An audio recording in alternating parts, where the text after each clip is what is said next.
നമസ്കാരം. ഞാൻ സാജൻ, ചക്കരയമ്മ സാജൻ. ഇന്നത്തെ നമ്മുടെ വിഷയം നമ്മുടെ മുഖ്യമന്ത്രി ആരാണ്? മുഖ്യമന്ത്രി ആരാണ്? ഏതായാലും ഒരു മുഖ്യമന്ത്രി നമുക്ക് വേണം. നല്ല ഒരു മുഖ്യമന്ത്രി ആയാൽ നാട് നന്നാവും, നാട്ടുകാർ നന്നാവും, ഒക്കെ നന്നാവും. ഭരണപരിചയമുള്ള ആൾ വരണം, കഴിവുള്ള ആൾ വരണം, നല്ല വാഗ്മിയായിരിക്കണം. ഭരണകക്ഷിയെ ഭരിപ്പിക്കണമെങ്കിൽ നല്ല സ്ട്രോങ് ആയിട്ടൊരു പ്രതിപക്ഷം വേണം. ഏതായാലും കഴിഞ്ഞ പ്രാവശ്യം ഒരു നല്ല പ്രതിപക്ഷമായിരുന്നു നമ്മുടെ വി ഡി സതീശൻ കാഴ്ചവെച്ചത്. അത് നിസ്തർക്കം പറയാം, അല്ലേ? ഏതായാലും 10 വർഷം നമ്മുടെ സഖാവ് പിണറായി വിജയൻ ഭരിച്ചു. അദ്ദേഹം കുറേ നല്ല കാര്യങ്ങൾ ചെയ്തു, പക്ഷേ പറയാതിരിക്കാൻ പറ്റില്ല. എങ്കിലും ഒരു ഇലക്ഷൻ വരുമ്പോഴത്തേക്ക് എന്ത് ചെയ്തു എന്നൊക്കെ ചോദിക്കും. സാധാരണ നമ്മൾ കണ്ടുവരുന്നത് 5 വർഷം കഴിയുമ്പോൾ ഒരു ഭരണമാറ്റം, അത് എല്ലാവരും ഇഷ്ടപ്പെട്ടതായിരുന്നു. കാരണം കുറച്ച് അഴിമതി കുറഞ്ഞു കിട്ടും. ആരെങ്കിലും ഏതെങ്കിലും ഒരു കക്ഷി ഭരിച്ചിട്ട് എന്തെങ്കിലും കെടുകാര്യസ്ഥതയോ ഒരു അഴിമതിയോ നടത്തിയാൽ അടുത്ത 5 വർഷത്തിൽ ചോദ്യം ചെയ്യപ്പെടും. ആ ഒരു ഭയം ഇപ്പോൾ ഉണ്ടായിരുന്നു. പക്ഷേ അത് കഴിഞ്ഞ പ്രാവശ്യം ഇല്ലായിരുന്നു. ഇല്ലാതിരുന്നതിൻ്റെ കാരണം തീർച്ചയായിട്ടും എനിക്ക് പറയാൻ തോന്നുന്നത് പിണറായി സർക്കാരിൻ്റെ ആദ്യത്തെ 5 വർഷം നല്ല ഭരണമായിരുന്നതുകൊണ്ടായിരിക്കാം എന്ന് തോന്നുന്നു. രണ്ടാമത് തീർച്ചയായിട്ടും തിരഞ്ഞെടുത്തത്. പിന്നെ അതിലൊരു പ്രത്യേക കാര്യമുണ്ട്. ഒരു കാർക്കശ്യക്കാരൻ, ധാർഷ്ട്യം എന്നൊക്കെ പറയുന്ന രീതിയിലാണ് പിണറായി സഖാവിനെ ആൾക്കാർ കാണുന്നത്. അത് ഒരു കണക്കിന് നല്ലതായിരുന്നു എന്ന് എനിക്ക് തോന്നുന്നു, ഇപ്പോൾ തോന്നുന്നു. കാരണം അദ്ദേഹം തന്നെ തീരുമാനിക്കും. അദ്ദേഹത്തിൻ്റെ സബോർഡിനേറ്റ്സ്, അദ്ദേഹത്തിൻ്റെ മന്ത്രിസഭയിൽ ആരൊക്കെ മന്ത്രിമാരായിരിക്കണം, ആരൊക്കെ ഇലക്ഷൻ തന്നെ ആരൊക്കെ ഇലക്ഷൻ മത്സരിക്കണം എന്നൊക്കെ തീരുമാനിക്കേണ്ടത് ഒരു നേതാവിൻ്റെ കഴിവാണത്. ഇത് അങ്ങനെയല്ലല്ലോ. UDF സാധാരണ എന്ന് വെച്ചാൽ എന്ത് തീരുമാനിക്കുന്നതിന് KPCC തീരുമാനിച്ചിട്ട് നേരെ ഉന്നത തലത്തിൽ ചർച്ച വേണം, അവിടെ നിന്ന് തീരുമാനിക്കും. ഹൈക്കമാൻഡ് എന്നാണ് പറയുന്നത്. നമ്മുടെ ഹൈക്കമാൻഡ് എന്ന് പറയുന്നത് ഇപ്പോൾ ആരാണ്? രാഹുൽ ഗാന്ധിയും ഖാർഗെ സാഹിബും, ഖാർഗെ സാറ്, പിന്നെ നമ്മുടെ KC വേണുഗോപാലും. KC വേണുഗോപാൽ വെച്ചാൽ ഇപ്പം ദേശീയ നേതാവാണ്, യാതൊരു സംശയമില്ല. അദ്ദേഹം കേരളത്തിൽ മാത്രമല്ല, ഇപ്പം ഇന്ത്യ ഒട്ടുക്ക് ഓടി നടന്ന് പ്രചരണം, തമിഴ്നാട്, ആന്ധ്ര എല്ലായിടത്തും പോയി ചെയ്യല്ലേ. അപ്പോൾ ആ കൂട്ടത്തിലാണ് ഇപ്പോൾ പറയപ്പെടുന്നത് KC വേണുഗോപാൽ നമ്മുടെ കേരള മുഖ്യമന്ത്രിയായി വരുമെന്ന്. അദ്ദേഹത്തോട് ചോദിച്ചു, വിട് അതിന് കാര്യം ഇപ്പം എനിക്ക് പറയാൻ താല്പര്യമില്ല. അപ്പോൾ കാറിൽ യാത്ര ചെയ്യുമ്പോൾ അദ്ദേഹത്തിനോട് ഒരു പത്രപ്രവർത്തനം ചോദിച്ചു, അപ്പോൾ അടുത്ത കേരള മുഖ്യമന്ത്രി KC ആണല്ലേ? ആര് പറഞ്ഞു? ഇല്ല, അങ്ങനെ തീരുമാനമൊന്നുമില്ല, അത് അവിടെ തീരുമാനിക്കും. അത് പിന്നീട് നമ്മുടെ കേരളത്തിൽ നല്ല MLA മാരുണ്ട്, നല്ല മുഖ്യമന്ത്രിയാവാൻ യോഗ്യതയുള്ള ആൾക്കാരുണ്ട്. അദ്ദേഹം ഉദ്ദേശിച്ചത് വേറെ ആരുമല്ല, രമേശ് ചെന്നിത്തല, VD സതീശൻ.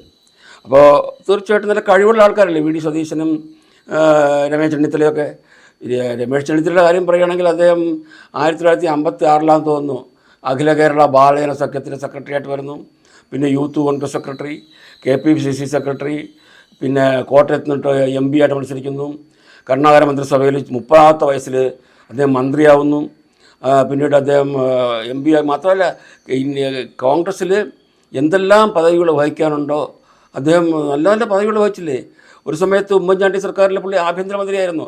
സാധാരണ ആഭ്യന്തരമന്ത്രിമാരെന്ന് പറയുന്നത് മുഖ്യമന്ത്രിയുടെ പോസ്റ്റാണ്, മുഖ്യമന്ത്രിയാണ് ആഭ്യന്തരം കൈകാര്യം ചെയ്തത്. ഇത് നല്ല രീതിയിലല്ലേ ആഭ്യന്തരം കൈകാര്യം ചെയ്തത്. അദ്ദേഹം പൊതുമരാമത്ത് എല്ലാ വകുപ്പുകളും പുള്ളി ചെയ്തില്ലേ. മാത്രമല്ല ഇപ്പം നോക്കിയാൽ സീനിയോറിറ്റി ഉള്ളത്, പ്രായം കൊണ്ടായാലും എല്ലാം ഉള്ള കേരള നിയമസഭ ഇപ്പം UDF ജയിച്ച് വന്നാൽ, ഹരിപ്പാട് നിന്നാണ് പുള്ളി ജയിക്കുന്നത് സാധാരണ. ഹരിപ്പാട് വലിയ മാർജിനൊന്നും ഉണ്ടായിരുന്നില്ല ഈ പ്രാവശ്യം, എങ്കിലും പുള്ളിക്ക് വിശ്വാസമുണ്ട് ഹരിപ്പാട് തിരഞ്ഞെടുക്കപ്പെടും. അതുകൊണ്ട് തീർച്ചയായിട്ടും എല്ലാവരും പൊതുജനങ്ങളെല്ലാം പറയുന്നത് രമേശ് ചെന്നിത്തല എന്നാണ് പറഞ്ഞു വരുന്നത്. എന്നാൽ കഴിഞ്ഞ പ്രാവശ്യം പ്രതിപക്ഷ ആയിട്ട് വന്നത് VD സതീശനല്ലേ? എന്തുകൊണ്ട് രമേശ് ചെന്നിത്തല ആയിക്കൂടായിരുന്നു? സാധാരണ പ്രതിപക്ഷത്തിരിക്കുന്ന പ്രതിപക്ഷ നേതാവാണ് അടുത്ത ഗവൺമെൻറ് വരുമ്പം മുഖ്യമന്ത്രി ആവാറുള്ളത്. ഇത് രമേശ് ചെന്നിത്തല മാറിക്കൊടുത്തെന്ന് വെച്ചാൽ കഴിവുള്ള ചെറുപ്പക്കാരനാണ്. അദ്ദേഹത്തിന് തന്നെ മനസ്സിലായി തീർച്ചയായിട്ടും നല്ല വാഗ്മിയായിട്ടുള്ള, എല്ലാ റീഡർഷിപ്പുള്ള, നല്ല വായിക്കുന്ന ഒരു നേതാവാണ് അദ്ദേഹം VD സതീശൻ കണ്ടെത്തിയത്. മാത്രമല്ല ഒരിക്കൽ രമേശ് ചെന്നിത്തല പറഞ്ഞു, അദ്ദേഹം ഒത്തിരി ആൾക്കാരെ മുൻനിരയിലേക്ക് കൊണ്ടുവന്നിട്ടുണ്ട്. അത് ഒന്നും പ്രതീക്ഷിച്ചുകൊണ്ടല്ലെന്ന് അദ്ദേഹം തന്നെ പറയുന്നുണ്ട്. ഇപ്പോഴും മുഖ്യമന്ത്രി സ്ഥാനത്തേക്കുള്ള മത്സരങ്ങളൊക്കെ ആരെങ്കിലും പറയുമ്പം അദ്ദേഹത്തെക്കുറിച്ചൊന്നും പറയുന്നില്ലല്ലോ, VD സതീശനൊന്നും പറയുന്നില്ലല്ലോ. അദ്ദേഹം അവർ രണ്ടുപേരും കൂട്ടായിട്ട് നല്ല പ്രവർത്തനമല്ലേ കാഴ്ചവെച്ചത്? യാതൊരു സംശയമില്ല. അപ്പോൾ ഒരു കാര്യത്തിൽ എനിക്ക് VD സതീശനെ പറ്റി ജനങ്ങൾ പറയുന്നതോടൊപ്പം തന്നെ നമ്മൾ കണ്ടിട്ടുള്ളതാണ്. അദ്ദേഹം ഒരു വർഗീയ ശക്തികളുടെയും ഓഫീസുകളിൽ തിന്നിറങ്ങാൻ പോയിട്ടില്ല. അതിന് SNDP യോഗത്തിൻ്റെ ഓഫീസായാലും ശരി, NSSൻ്റെ ആയാലും ശരി, ഇനി ബിഷപ്പുമാരുടെയോ മെത്രന്മാരുടെയോ അരമനകളിലായാലും ശരി, ലീഗിൻ്റെ ഓഫീസുകളിലായൊന്നും പോയിട്ട് പുള്ളിക്കാരൻ ഒന്നിനും പുള്ളി പുള്ളി തുറന്നു പറയുമല്ലോ, ഇവിടെ ഞാൻ ജയിച്ചില്ലെങ്കിൽ ശരി, കോൺഗ്രസ് UDF വന്നില്ലെങ്കിൽ ശരി, ഒരിക്കലും ഞാൻ വർഗീയതയ്ക്ക് കൂട്ടു നിൽക്കില്ല. അത് പുള്ളി അസന്നിഗ്ധമായി പ്രഖ്യാപിച്ചു കഴിഞ്ഞു. അതാണ് ചങ്കൂറ്റം, അതാണ് വേണ്ടത്. കേരളത്തിൽ ജാതീയമായിട്ട് മുതലെടുപ്പ് നടത്താൻ വിട്ടുകൊടുക്കരുത്. അത് വേണ്ട. എന്തിന്? നമ്മളെല്ലാം ഒന്നായിട്ട് ജീവിക്കുന്ന ഈ കേരളത്തിൽ എന്തിനൊരു അസഹിഷ്ണുത പാടില്ല. അത് സമ്മതിക്കാതിരിക്കാൻ വയ്യ.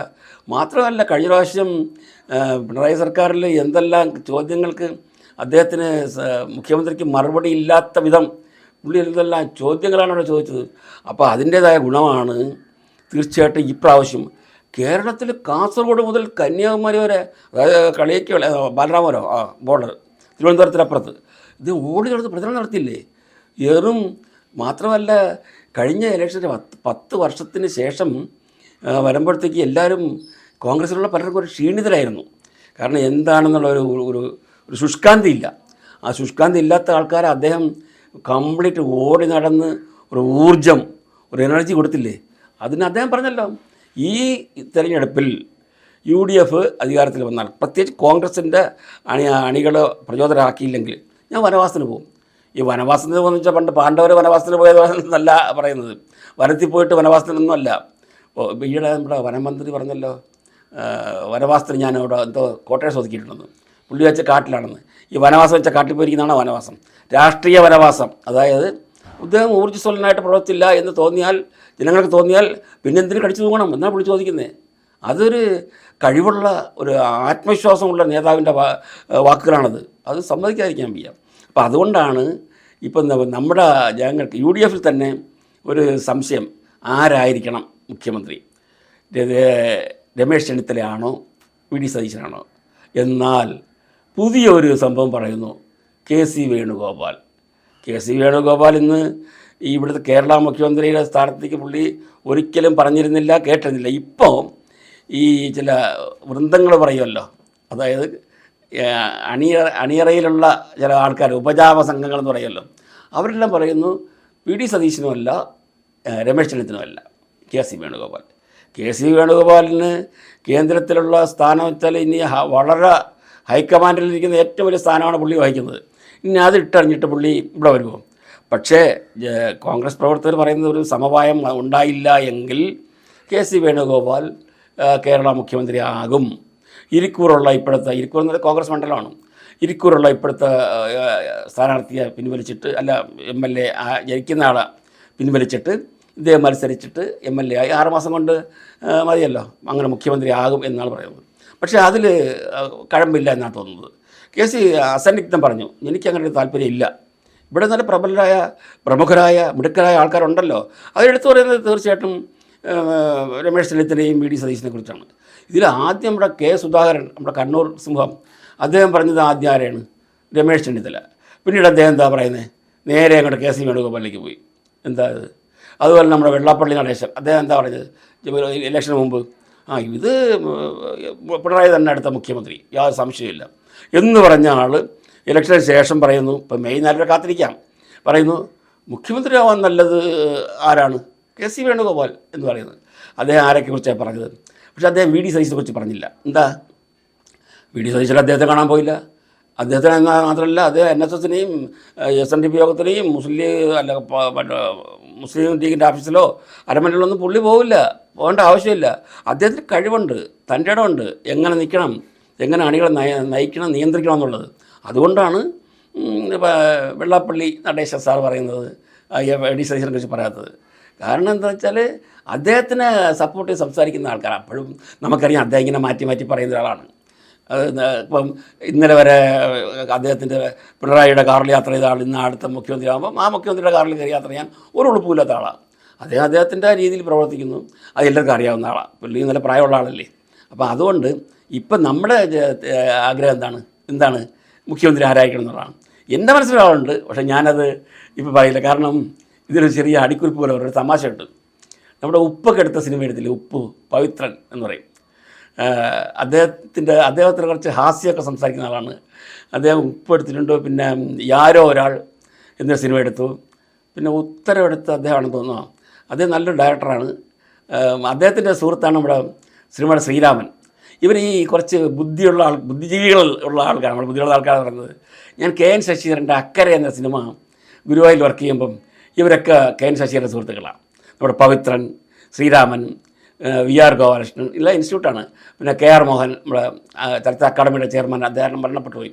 ഇങ്ങനെയുള്ള ആൾക്കാരെല്ലാം, പിന്നെ നമ്മുടെ ഇതേണ്ടല്ലോ ചന്ദ്രൻ, ഡയറക്ടർ ചന്ദ്രൻ, TV ചന്ദ്രൻ, ഇവരൊക്കെ ഈ അവിടെ KN ശശിധരനടുത്ത് വരാൻ വരും. ഇവരെല്ലാം നല്ല സംസാരിക്കുമ്പോൾ നല്ല അറിവുള്ള ആൾക്കാരാണ് ഇവരൊക്കെ. പിന്നെ ഈ നമ്മുടെ ഡയറക്ടർ ഭരതേട്ടൻ്റെ സുഹൃത്തുക്കളാണ് ഇവരൊക്കെ. അപ്പോൾ ഞാൻ പറയാൻ വന്നത് ഈ പവിത്രൻ്റെ ഒരു ഹാസ്യത്തെക്കുറിച്ച്. ഹാസ്യം പുള്ളി പറയുന്നത് നമുക്ക് പെട്ടെന്ന് മനസ്സിലാവില്ല. ശ്രീരാമനും അങ്ങനെയാണ്. ശ്രീരാമനെല്ലാം സീരിയസ് ആയിട്ട് തമാശ പറയുന്ന ആളാണ്. പിന്നെ അതിൽ KR മോഹൻ മാത്രം സീരിയസ് ആയിട്ട് സംസാരിക്കുള്ളൂ, തമാശ പറയില്ല. പിന്നെ VR ഗോപാലകൃഷ്ണൻ നമ്മുടെ KSFDCയുടെ ചെയർമാനായിരുന്ന ആൾ, അദ്ദേഹം കുറച്ച് സീരിയസ് ആണ്. അദ്ദേഹം പിന്നെ ഇതൊന്നും തമാശ പറയില്ല, കേൾക്കും, അങ്ങനെ ആളാണ്. TV ചന്ദ്രനെല്ലാം തുറന്നു പറയുന്ന ആളാണ്. ഇനി നമ്മുടെ ഇത് പറയാം. ഒരിക്കൽ നമ്മുടെ ഡയറക്ടർ ഭരതേട്ടൻ്റെ ഒരു സിനിമ, മിക്കവാറും സിനിമ റിലീസ് ചെയ്യുമ്പം മദ്രാസിൽ നിന്ന് ഭരതേട്ടനെ അവരെ വിളിക്കും. ഭരതേട്ടൻ 8th സെക്ടറിൽ, ഞാൻ 5th സെക്ടറിൽ വരുന്നത് KKNR മദ്രാസിൽ. അന്ന് മദ്രാസാണ്, ഇപ്പോഴാണല്ലോ ചെന്നൈ ആയത്. ഒരു പടം റിലീസായപ്പോൾ നേരെ അഭിപ്രായം അറിയാണ്ട് പുള്ളി സാധാരണ ആൾക്കാരെ വിളിക്കില്ല, നേരെ പവിത്രനെ വിളിക്കും, അല്ലെങ്കിൽ ശ്രീരാമനെ വിളിക്കും, ഇവരൊക്കെ വിളിക്കും. അപ്പോൾ ഒരു ദിവസം പുള്ളി, ഞാൻ പിന്നീട് ശ്രീരാമൻ പറഞ്ഞറിഞ്ഞതാണ്, പവിത്രനെ വിളിച്ചു. അല്ല പവിത്ര, പടം റിലീസായി നീ കണ്ടോടാ, നീക്കൊരു തൃശ്ശൂരാണല്ലോ, വടക്കഞ്ചേരി, അപ്പോൾ തൃശ്ശൂർ സ്ലാങ് അവിടെ വരും. അപ്പോൾ കുന്നംകുളത്തൊക്കെ അങ്ങനെ അവരൊക്കെ ഏത് പടം, എടാ എൻ്റെ പടം, നിൻ്റെ പടം ഏതാണ്ടാ? അപ്പോഴെല്ലാം ഭരതേട്ടൻ്റെ വായിൽ നിന്ന് കേൾക്കും. കേൾക്കാനാണ് ഇങ്ങനെ ഈ പവിത്രൻ ഇങ്ങനെ പറയുന്നത്. അപ്പോൾ പുള്ളി പറയും, നീ കണ്ടോടാ? ആ കണ്ടു. എങ്ങനെയുണ്ടാ? പടം കണ്ടു, പക്ഷേ ഉഗ്രം പടം ഉണ്ടാ? അപ്പോൾ ഭരതേട്ടൻ, പിന്നൊരു കാര്യേ, ഉഗ്ര പടമൊക്കെ ശരി തന്നെ, പക്ഷേ ഭയങ്കര കളക്ഷൻ ഉണ്ടാ? അതായത് നല്ല പടമാണ്, നല്ല കളക്ഷൻ ഉണ്ടെന്നുള്ളതിന് പറയുന്നതാണ് ഉഗ്രം പടമാണെന്നും. പക്ഷേ ഒരു കാര്യമുണ്ടാ, നല്ല കളക്ഷൻ ഉണ്ടാ എന്ന് പറയും. അപ്പോൾ ഇതുപോലെ തമാശ പറയുന്ന കൂട്ടത്തിലാണ് ഇവരെല്ലാം. കാര്യമെല്ലാം നല്ലതാണ്. അതുപോലെയാണ് നമ്മുടെ ഇപ്പോഴത്തെ ഞാനീ പറയുന്ന നമ്മുടെ രമേശ് ചെന്നിത്തലയാണെങ്കിലോ, അദ്ദേഹം ഭരണപരിചയമുള്ള ആൾ, അദ്ദേഹം വഹിക്കാത്ത പങ്കില്ല. MLA, MP, പിന്നെ KPCC പ്രസിഡൻറ്റ് ഒക്കെ അലങ്കരിച്ച ഭരണപരിചയമുള്ള, ഇത്രയും കാലം എക്സ്പീരിയൻസ് ഉള്ള, ഏറ്റവും ലീഡർഷിപ്പിന് വരാൻ യോഗ്യതയുള്ള ആളാണ് രമേശ് ചെന്നിത്തല.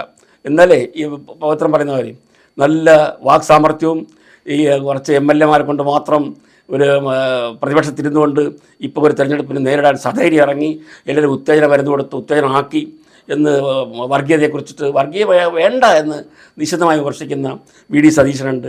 പിന്നെ കേന്ദ്രത്തിലുള്ള നമ്മുടെ KC വേണുഗോപാലുണ്ട്. അതുകൊണ്ട് എൻ്റെ മനസ്സിലൊരാളുണ്ട്, അത് ഞാൻ പറയാതെ മെയ് 4-ാം തീയതി നമുക്ക് കാത്തിരിക്കാം. അതല്ലേ എൻ്റെ ഒരു സസ്പെൻസ്. എൻ്റെ മനസ്സിലൊരാളുണ്ട്, അത് നിങ്ങളുടെ മനസ്സിലുള്ളത് ആരാണ്? എൻ്റെ ഈ വീഡിയോ കണ്ടിട്ട്, എൻ്റെ യൂട്യൂബിൽ കണ്ടിട്ട് നിങ്ങൾ അഭിപ്രായം പറയുക കേട്ടോ. ഏതായാലും നമുക്ക് മെയ് 4 കാത്തിരിക്കാം. UDF തന്നെ വരുമെന്നുള്ളതാണ് 90% നമ്മുടെ വിശ്വാസം. അതിപ്പോൾ LDF ഉള്ള ആൾക്കാർ തന്നെ പറഞ്ഞു കഴിഞ്ഞു. അതുകൊണ്ട് നമുക്ക് നമ്മുടെ മുഖ്യമന്ത്രിക്ക് വേണ്ടി, നമ്മുടെ നാടിൻ്റെ വികസനത്തിന് വേണ്ടി ഓരോ സംഭവങ്ങൾ മാത്രമല്ല, ഒന്ന് പറയാൻ വിട്ടുപോയി. VD സതീശൻ പറഞ്ഞൊരു വാചകമുണ്ട്. അതായത് കേരളത്തിൽ 530 കിലോമീറ്ററോളം ദൂരം കടൽത്തീരമാണത്രേ. ആ കടൽത്തീരത്തിൽ ടൂറിസം വികസിപ്പിക്കാൻ വേണ്ടിയിട്ട് നല്ല പദ്ധതികൾ, അതായത് ഷിപ്മെൻറ്റ് കാസർഗോഡ് മുതൽ തിരുവനന്തപുരം വരെ യാത്രയ്ക്ക് വന്ന ഷിപ്പ്, അതായത് വൈകുന്നേരം കയറിയാൽ പറ്റിയ സ്ഥലം എത്താം. വേണമെങ്കിൽ കൊച്ചിയിൽ ഇറങ്ങിയിട്ട് അവർക്ക് ഊട്ടിയിലോ കൊടൈക്കനാലിലോ തേക്കടിയിലോ എവിടെ പോകാം. അങ്ങനെ ടൂറിസത്തിന് വലിയ വികസന സാധ്യതയുള്ളതാണ് ഒരു ഷിപ്പിലുള്ള ഒരു ക്രൂസർ എന്ന് പറയുമല്ലോ. അങ്ങനെ സംഭവമൊക്കെ പുള്ളിക്കാരൻ പറയുകയാണ്. അത് സത്യത്തിൽ ആരും ചിന്തിക്കാതെ ഇദ്ദേഹം അത് ചിന്തിച്ചു എന്നുള്ളതാണ്. ശരിയാണ്. ഈ 530 കിലോമീറ്റർ ദൂരമുള്ള കടൽത്തീരം എന്തിന് വെറുതെ പാഴാക്കളയുന്നു? ടൂറിസ്റ്റുകൾക്ക് തീർച്ചയായിട്ടും ഫോറിനേഴ്സിന് ഭയങ്കര ഇഷ്ടമായിരിക്കുമല്ലോ. അതുകൂടെ അദ്ദേഹം എടുത്തു പറഞ്ഞത് ഞാൻ അതുപോലെ പറഞ്ഞു എല്ലാം പറയാൻ എനിക്ക് സമയമില്ല. ഞാൻ തൽക്കാലം നിർത്തുന്നു. നമുക്ക് കേരള ജനതയ്ക്ക് നല്ലൊരു മുഖ്യമന്ത്രിയെ കിട്ടട്ടെ എന്ന് നമുക്ക് ആഗ്രഹിച്ചുകൊണ്ട് തൽക്കാലം ഞാൻ ഈ വാക്കുകൾ ഉപസംഹരിക്കുന്നു. നന്ദി, നമസ്കാരം.